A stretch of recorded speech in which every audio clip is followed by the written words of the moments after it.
O país está à beira do abismo.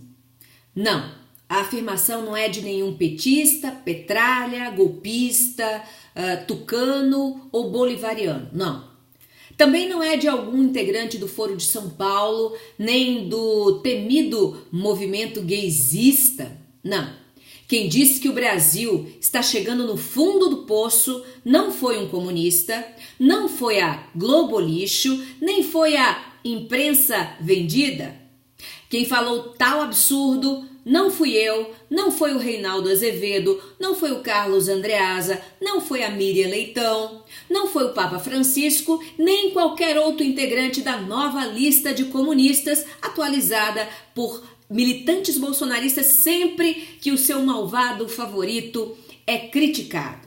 Pois bem, quem confessou que o Brasil está por um fio foi o próprio governo, mais precisamente o ministro da Economia. E não é que o Guedes está certo dessa vez? Pois é, a indústria anda quase paralítica. O desemprego se dissemina como uma praga. A inflação, ressurreta recentemente, castiga sem dó nem piedade toda a nação. E até a esperança, aquele último fio, aquela última fronteira da vida está sendo carcomida. O país vai sim de mal a pior. E não se pode nem culpar o governo anterior, não. Justiça seja feita. Independente dos seus pecados, Temer operou verdadeiros milagres nos 2 anos e poucos meses de mandato que lhe couberam, depois dos 13 anos de PT no poder. Qualquer sucessor de Dilma Rousseff que tivesse recebido o governo como ele recebeu, teria entregue esse abacaxi de volta para o PT. Mas o Temer resolveu encarar.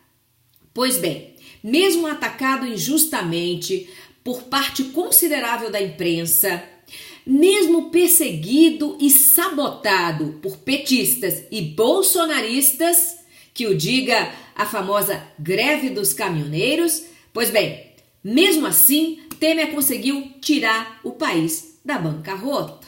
Nós não podemos negar. Fatos são fatos.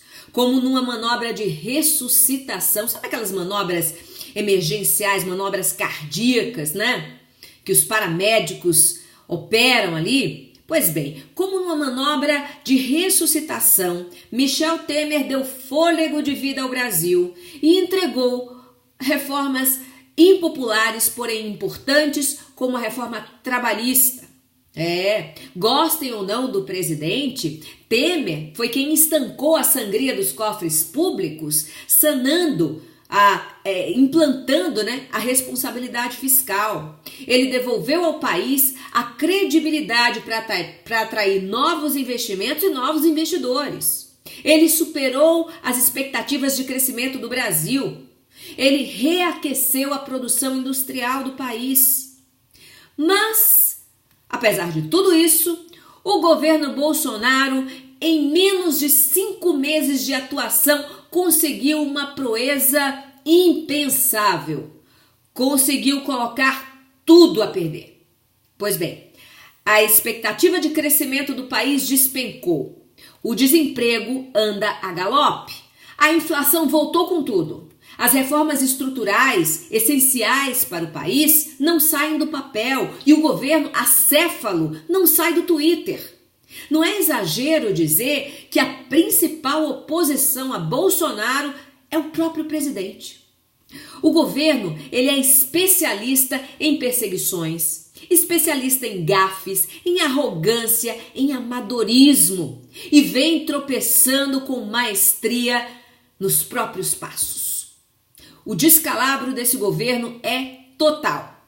Tem deputado lambibotas pedindo impeachment do vice-presidente, o general Hamilton Mourão, com base em curtida de Twitter.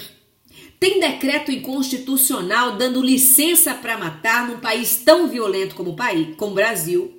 Tem filho de presidente sendo investigado por lavagem de dinheiro e por envolvimento com milícias. Tem corte de verbas na ordem de 30% na educação. E agora, só o que faltava. O povo na rua, insatisfeito, se sentindo traído, se sentindo enganado. E nunca subestime a força de um povo unido por um ideal. Ou vocês já se esqueceram o que pôde fazer, o que o povo conseguiu fazer com o movimento Diretas Já nos anos 80?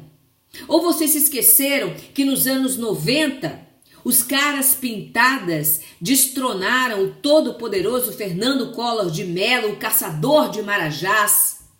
E mais recentemente, as passeatas contra Dilma Rousseff, que terminaram no impeachment da presidente petista, dando aí fim à era do PT no poder, há mais de uma década de PT no poder.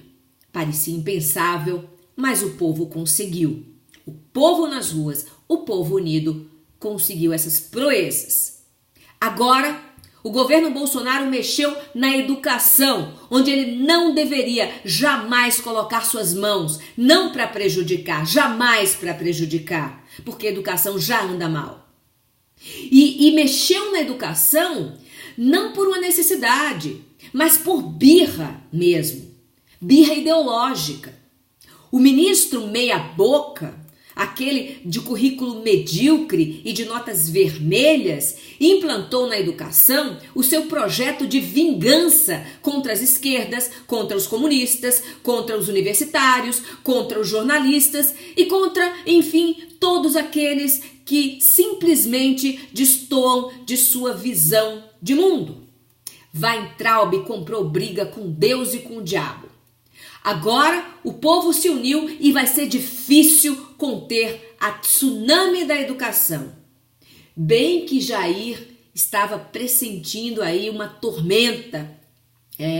Mas em vez de acalmar a tempestade como um sábio presidente, não, ele colocou mais lenha na fogueira. E enquanto o país inteiro parava para protestar contra os cortes na educação, Bolsonaro, do outro extremo do continente americano, pregava para os seus convertidos, xingou os manifestantes de imbecis, de idiotas úteis. Ora, se fizesse uma autocrítica do próprio governo, saberia que há, não alguns, mas muitos idiotas inúteis, o que é pior.